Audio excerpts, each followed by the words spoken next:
देखा जाएगा। जब रण में कूद पड़े हैं तो जो होगा देखा जाएगा। नाग जागे हमें लागे अब तो भागे नामने।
नागिन क्या कह रही है कि अभी नाग को तुम नहीं जानते हो, उसके पास 1000 फण है और 1000 जिह्वा है, तुम उसकी सरवर ले रहे हो।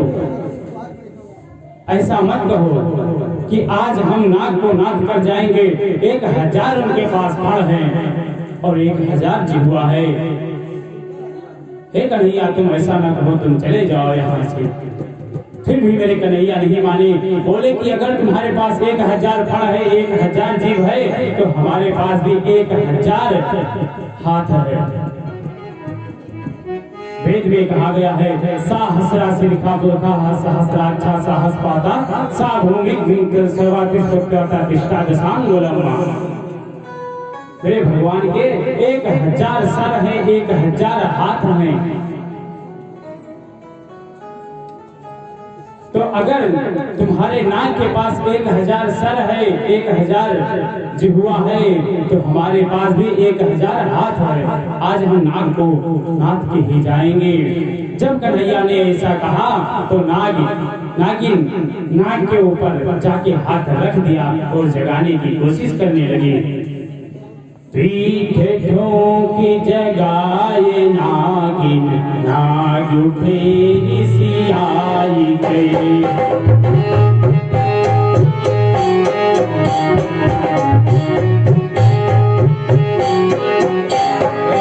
पीठ ठोंकी जगाए नागिन, नाग उठे ऋषियाई गई।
कृष्ण भगवान ने गरुड़ की पुकार की, गरुड़ को बुलाया तो नाग को मूर्छा आ गई। जब सुखदेव जी महाराज इस कथा को श्रवण करा रहे थे तो परीक्षित जी ने कहा, जब मेरे कन्हैया वहां पे थे तो उनको डर के तो नाग नहीं डरा और गरुड़ को क्यों डर गया?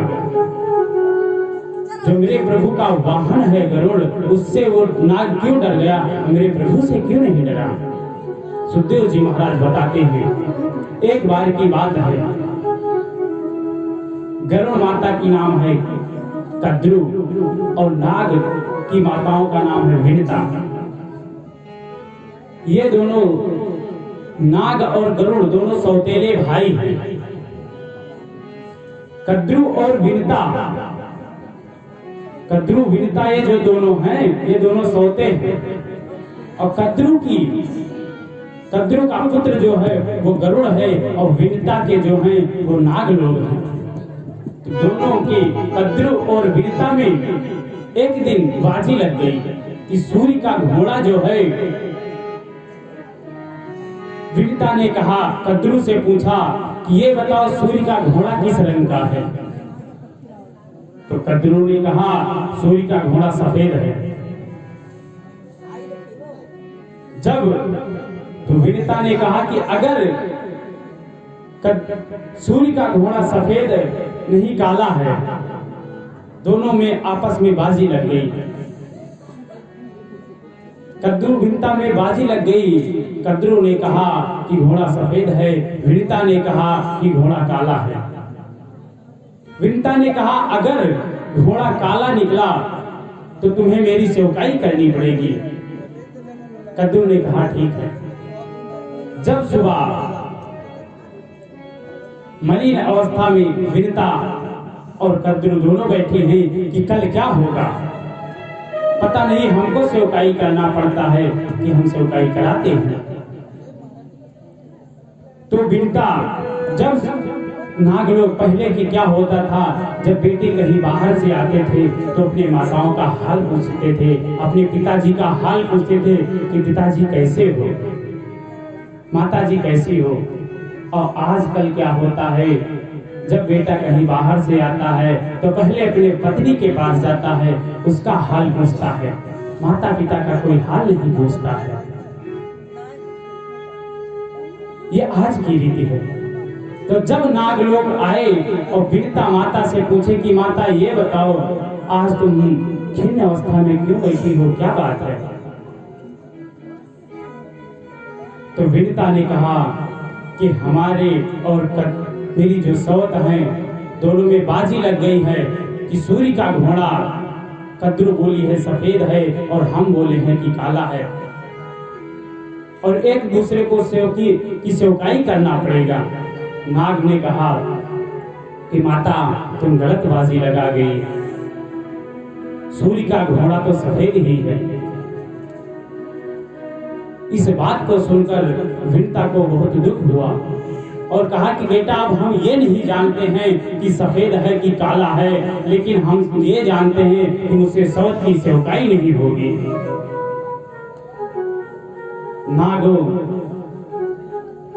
नाग ने कहा कि ठीक है माता, हम उपाय सोचते हैं, तुमको सेवकाई नहीं करनी पड़ेगी। सारे नाग लोग जाकर, और जब सूर्य का घोड़ा सुबह निकला तो सब जाके और घोड़े को लपेट लिए। घोड़ा काला दिखाई दिया। जब घोड़ा काला दिखाई दिया तो कद्रू माता दुखी होकर बैठ गई कि सूर्य भगवान का घोड़ा तो सफेद है, ये काला कैसे हो गया? जब गरुड़ महाराज अपनी माता के पास पहुंचे कि माता क्या बात है, क्यों इतने दुखी हो तुम? तो कद्रू माता ने कहा, बेटा, विनता में और हम में बाजी लगी थी कि सूर्य का घोड़ा सफेद है कि काला। हमने सफेद बताया था और सूर्य का घोड़ा सफेद है, आज पता नहीं कैसे काला निकल आया। गरुड़ जी को क्रोध आ गया कि माता ये कोई नाग लोगों का कोई चाल है, हम जाके अभी पता लगा के आते हैं। और जैसे गरुड़ जी महाराज एक पंख को मारे और सूर्य के घोड़े के पास पहुंचे, और जैसे वहां पर पहुंचे सारे सर्प वहां से सब छोड़ के भाग गए। जब सारे सर्प छोड़ के भाग गए, ब्रह्मा जी के पास गए तो ब्रह्मा जी, गरुड़ ने कहा कि ठीक है, ब्रह्मा जी समझाए कि लोग को छोड़ दो, तुम्हारे भाई ही तो हैं, सौतेले भाई हैं, छोड़ दो इन लोग को। तो गरुड़ ने कहा ठीक है, छोड़ तो देंगे, लेकिन हर अमावस्या की तिथि पे एक एक सर्प आते रहेंगे, हम एक एक लोग को खाते रहेंगे।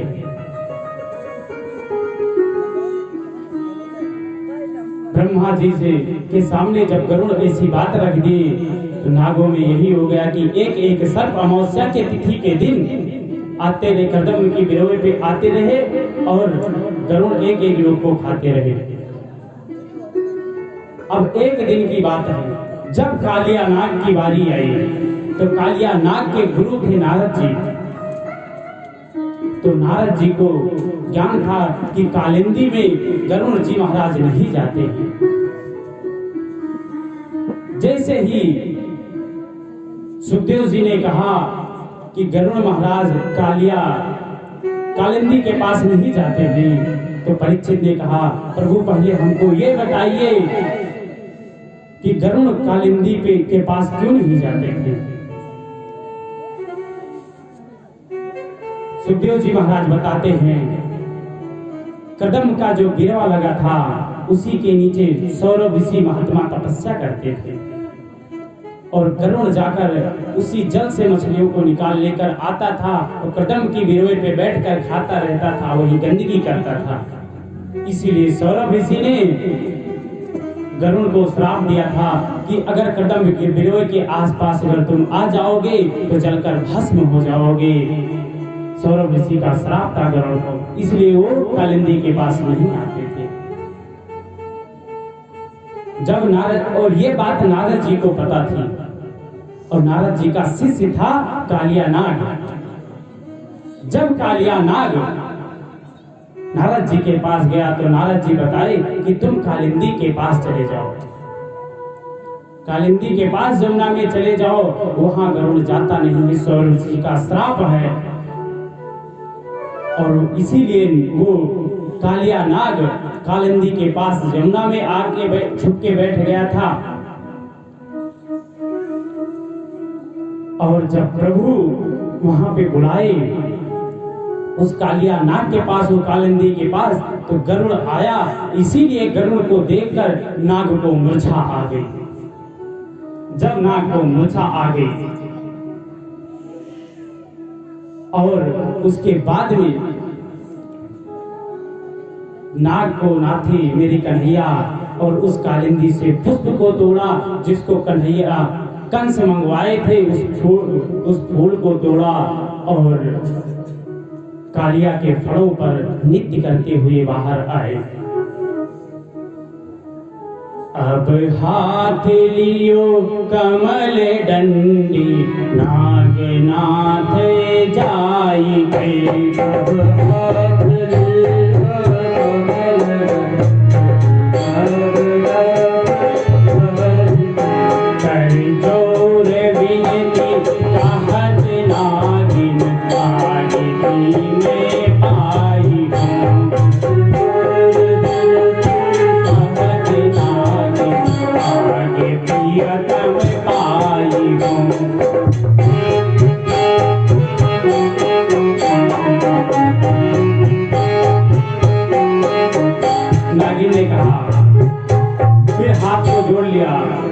नाग पकड़ी उड़ी और कहा मेरे स्वामी को छोड़ दो। कन्हैया कह रहे हैं, तुम तो कह रहे थे कि 1000 फण है, 1000 जिहुआ है तुम्हारे नाग को, आज वो 1000 फण और 1000 जिहुआ कहाँ गया? आज हमसे छोड़ने के लिए, अपने प्रीतम के लिए क्यों भीख मांग रही हो? तुम्हारे पति के पास तो 1000 फण थे, 1000 जिहुआ थी। कर जोर विनती कहत नागिनी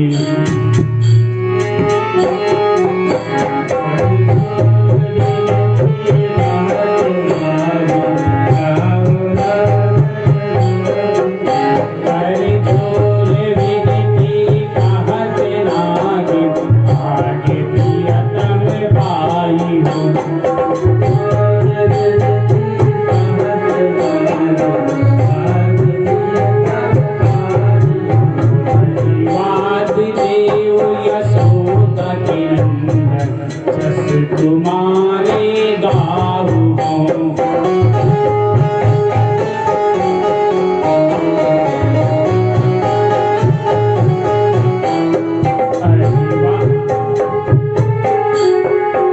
अहिवाद देव यशोदा के नंदन जस तुम्हारे गाँव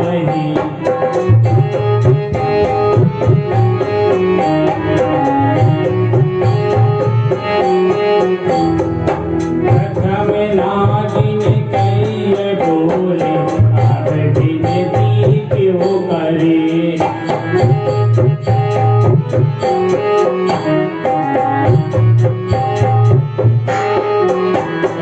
प्रथम नागिन कई बोले अब तू विनती क्यों करे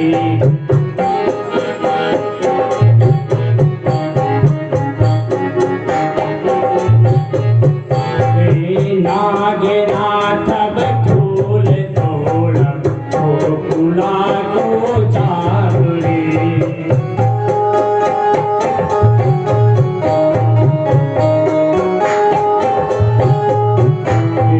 नागनाथ बठूल तोड़ गोकुला को चावड़े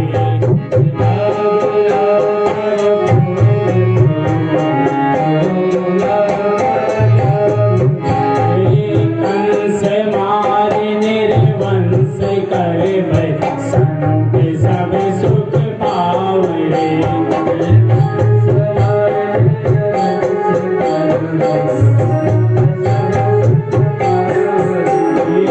कंस मारे वंश करे संत सब सुख पावरे